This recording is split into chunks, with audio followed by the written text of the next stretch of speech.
Welcome dear students. Today in this video lecture, we are going to discuss about the various types of force acting in moving fluid. So here I have listed the six different types of forces which is acting on the moving fluid.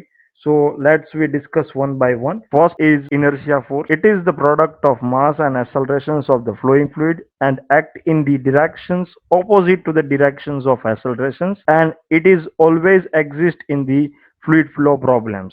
This is very basic types of force which is acting in the moving fluids. Second is viscous force. It is equals to the product of shear stress due to the viscosity and the surface area of the flow. The third is gravitational force or gravity force. It is equals to the product of mass into the accelerations due to the gravity of flowing fluids. The fourth force is that is pressure force, and it is the product of pressure intensity into the cross sectional area of flowing fluids. The fifth one is surface tension forces, which is equals to the surface tension into the length of the surface of flowing fluids. And last force is elastic force. It is the product of elastic stress into the area of flowing fluids.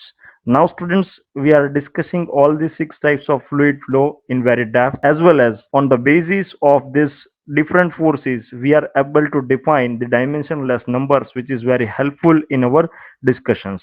So first we discuss about the Reynolds number. It is defined as the ratio of inertia forces of flowing fluid to the viscous forces of fluids, and the expression of Reynolds number is obtained by the ratio of inertia and viscous. So here the inertia force is mass into the accelerations of flowing fluid.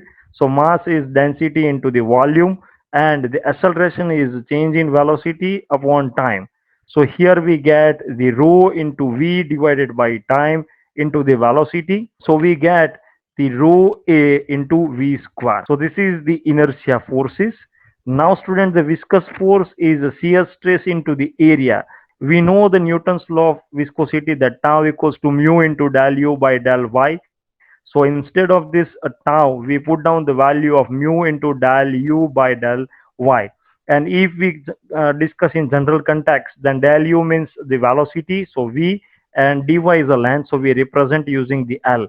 So our viscous forces becomes a mu into v into a divided by L. Now we are taking the ratio of these two forces, inertia force upon the viscous force. So we get rho a v square divided by mu into v into a divided by L. And finally, by simplifications, we get rho v L by mu. And sometimes we use the kinematic viscosity. So we know that kinematic viscosity equals to the dynamic viscosity divided by the density. So we get v into the L divided by curly v.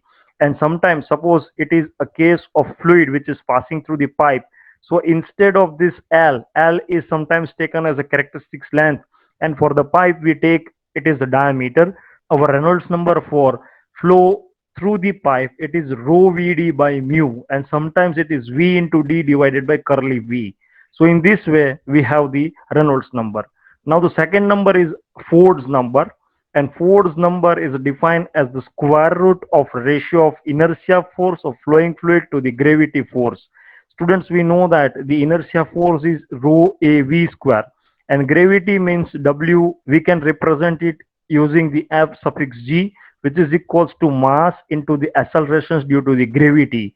And mass, we know that mass equals to the density into volume into the g, and volume of any cube, it is L to the power 3, or we can write as area into the length.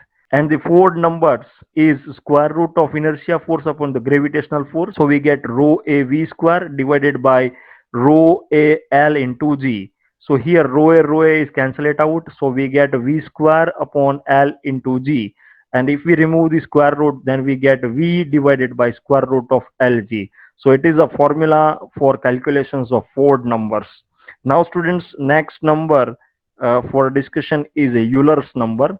Euler's numbers is defined as the square root of ratio of inertia force of flowing fluid to the pressure force. Pressure force, we know that pressure intensity into the area, and inertia force is rho a v square.